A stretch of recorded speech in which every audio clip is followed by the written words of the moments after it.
Hi hello friends, welcome back to my channel వైఆర్ఆర్ kids. మనందరికీ తెలుసు, September 19న president Trump ఒక official statement అయితే pass చేశారు.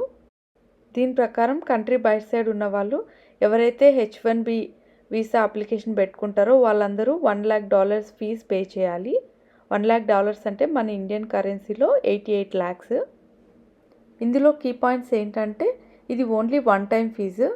ఆల్రెడీ ఎగ్జిస్టింగ్ H1B వాళ్ళకైతే ఇది అప్లై అవ్వదు. ఇంతకుముందు కూడా ఈ ఫీజు ఉంది, కానీ $5,000 నుంచి $7,000 అప్రాక్సిమేట్గా ఫీజు అనేది తీసుకునేవాళ్ళు. ఇప్పుడు అది ఏకంగా $1,00,000. దీనివల్ల ఆల్రెడీ జాబ్ చేస్తున్న వాళ్ళు అండ్ H1B కాకుండా వేరే వీసాల మీద ఉన్న వాళ్ళకైతే ఇంపాక్ట్ ఉండదు. కానీ ట్రావెల్ ఇష్యూస్ ఏమైనా వస్తాయేమో అని అయితే కన్సర్న్ అయితే ఉంది.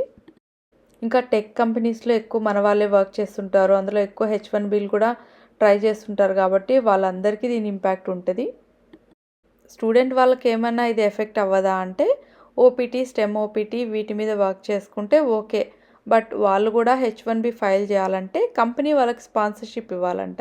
అంటే కంపెనీ వాళ్ళకి $1,00,000 ఫీజు పే చేయడానికి రెడీ అవ్వాలి.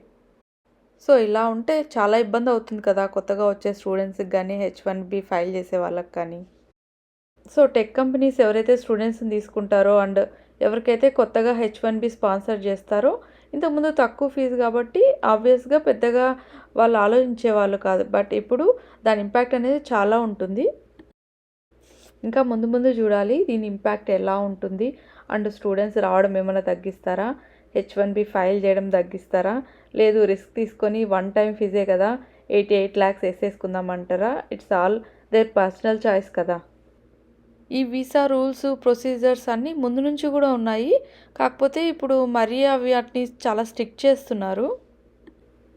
అందులోనూ ఇంతకుముందు చెప్పినట్లుగా ఐటీలోను టెక్ కంపెనీస్లోనే మన వాళ్ళే ఎక్కువ ఉన్నారు కాబట్టి ఇది మన కంట్రీకే ఎక్కువ ఇంపాక్ట్ చేస్తుంది. ఈ రూల్కి ఆపోజిట్గా అయితే ఆల్రెడీ చాలా కేసులు నడుస్తున్నాయి. అవి ఎలా ముందుకు వెళ్తాయనేది మనం వెయిట్ చేసి చూడాలి అంతే. నేనైతే ఇక్కడే ఉంటాను కదా అండ్ ఐటీ జాబే చేశాను కాబట్టి నాకు కూడా అందరూ ఈ క్వశ్చన్ కామన్గా అడుగుతున్నారు, ఏంటి దాని ఇంపాక్ట్ ఏంటి అని. సో అందుకే నాకు తెలిసిన డీటెయిల్స్ అయితే మీతో షేర్ చేసుకుంటున్నాను. నా ఛానల్ ద్వారా నాకు తెలిసిన కొన్ని విషయాలు మీతో నేను షేర్ చేసుకుంటున్నాను. సో ఇదైతే ఏం లీగల్ అడ్వైస్గా ఎవరు తీసుకోకండి please. That's all for today's video. Thanks for watching. మీకు నా వీడియోస్ నచ్చినట్లయితే please consider subscribing. Bye bye. Take care.